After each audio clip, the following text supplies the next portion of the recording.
আসসালামু আলাইকুম, hi guys, welcome back to my channel. আজকে আমি বানাবো ভর্তা। এখানে আমি 1 পিস মাছ নিয়েছি। মাছে একটু লবণ আর একটু হলুদ মেখে প্রথমে মাছটাকে ভেজে নেব।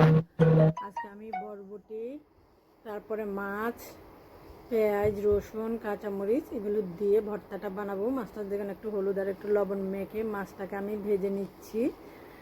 মাছটা ভাজা হলে তারপরে বাকি উপকরণগুলো দিয়ে দিব। যেসব আপুরা ভাইয়েরা আমার ভিডিওগুলো দেখেন, প্লিজ প্লেসটা ফলো করেন, লাইক কমেন্টস করেন। ভিডিওতে যখন দেখি লাইক কমেন্টস, সত্যি মনটা অনেক খারাপ হয়। আর ভিডিওগুলো বানাতে কিন্তু অনেক কষ্ট হয়। দেখুন, এডিট করা, ভয়েস দেওয়া, তারপরে বাচ্চাদের সামলানো।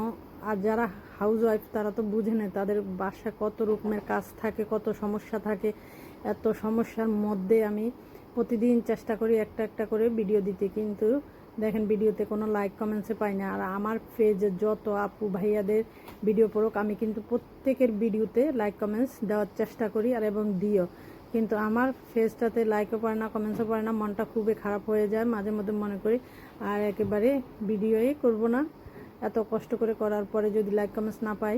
আর যেসব আপুরা ভাইয়েরা ভিডিও করেন তারা তো অবশ্যই বুঝতে পারেন এক একটা ভিডিও করতে কতটা কষ্ট হয়। দেখুন, এখানে আমি এক পাশে দিয়ে দিয়েছি পেঁয়াজ রসুন, ওগুলো ভেজে নিয়েছি। তারপরে এখানে আমি আলু আর বরবটিটা আর কাঁচামরিচটা আগে সিদ্ধ করে নিয়েছি, তারপরে একটু তেলের মধ্যে ভেজে নিয়েছি। এবার আমি মাছটার কাঁটাটা পরিষ্কার করে দিয়ে দিব।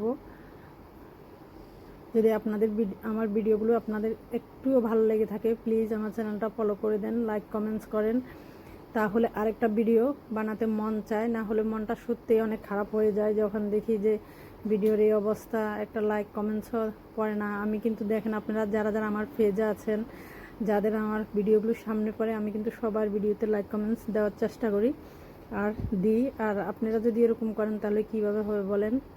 আপনারা যারা ভিডিও করেন তারা তো বুঝেন একটা ভিডিও করতে কতটা সময় দিতে হয়। সবগুলো আমি এই ঝাড়টার মধ্যে নিয়ে নিয়েছি। গরমের মধ্যে ভর্তাটা বানিয়ে খেলে কিন্তু খুবই ভালো লাগে। এই ভর্তাটার সাথে আমি রসুনও দিয়ে দিয়েছি। রসুনটা দিলে হয় কি, ভর্তা থেকে অনেক সুন্দর মিষ্টি একটা গ্রান বেরোয়, খেতেও কিন্তু খুব ভালো লাগে। এবার আমি ব্লেন্ডারের ঝাড়ের মধ্যে সবগুলোকে মিহির করে নেব। দিয়ে দিয়েছি পরিমাণ মতো একটু লবণ। হয়ে গেছে আমার ভর্তাটা। এই ভর্তাটা গরম ভাত দিয়ে খেতে অনেক মজা লাগে, অনেক টেস্টি আর কি আমি একটা